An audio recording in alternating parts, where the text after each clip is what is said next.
गोंडा के सबसे बड़े जनबली एमएलए प्रेम नारायण पांडे की कहानी। नेता बनने के लिए छोड़ी सरकारी नौकरी, 3 दशक तक प्रमुखी पर कब्जा, अब लगातार विधायक बना रहे रिकॉर्ड। साइलेंट पॉलिटिशियन की पहचान, काम के दम पर बनाया नाम।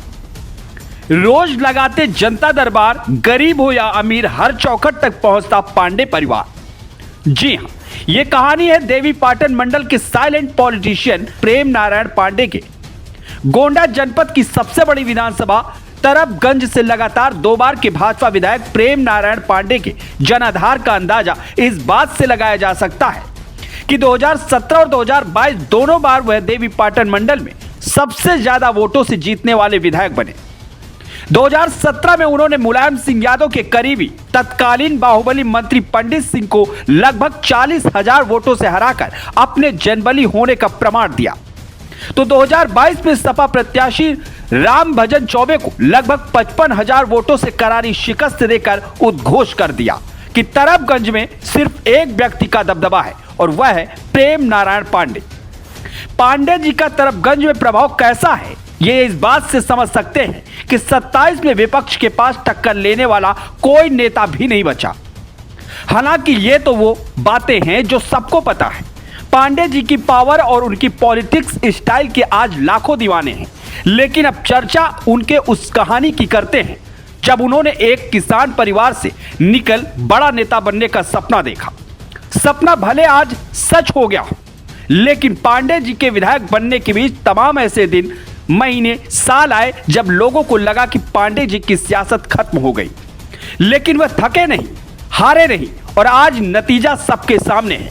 दरअसल प्रेम नारायण पांडे का जन्म नदी किनारे बसे रानीपुर गांव में 21 जनवरी 1958 को हुआ।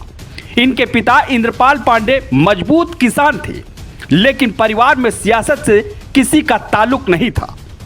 प्रेम नारायण पांडे ने गोंडा में ही पढ़ाई लिखाई की और कोऑपरेटिव बैंक में सचिव बन गए।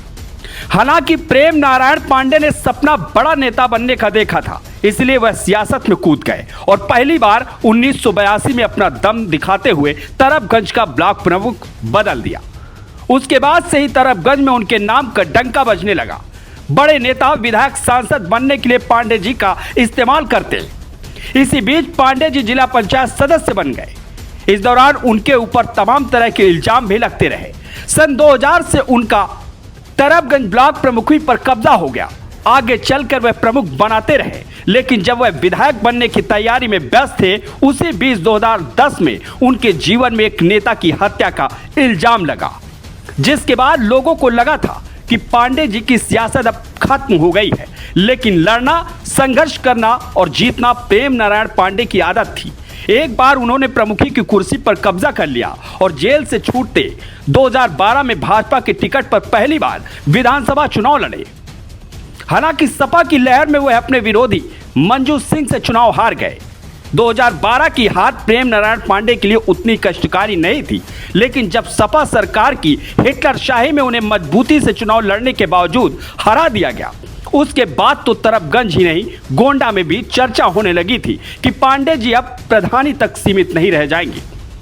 लेकिन प्रेम नारायण पांडे रुकने वालों में से नहीं थे।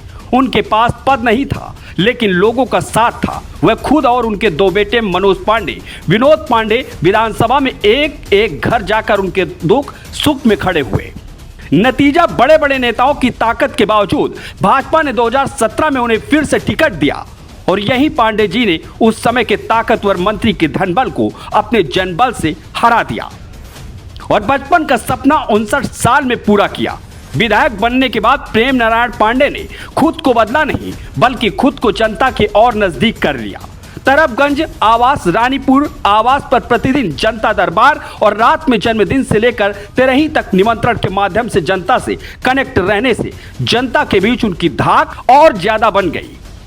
प्रेम नारायण पांडे को सबसे कम बोलने वाला नेता माना जाता है, लेकिन काम के मामले में उन्होंने तरबगंज को देवीपाटन मंडल में नंबर 1 बना रखा है। जनता से परिवार वाला रिश्ता बनाने में उनके दोनों बेटे ब्लॉक प्रमुख मनोज पांडे और जिला पंचायत सदस्य विनोद पांडे समेत पूरी टीम का बड़ा योगदान रहता है। पांडे जी दूसरी बार भी रिकॉर्ड वोटों से जीते, लेकिन वह सत्ता का भोग करने नहीं, सेवा करने के लिए जाने जाते हैं। विधानसभा में बच्चे से लेकर बुजुर्ग तक सभी से उनका खास रिश्ता है।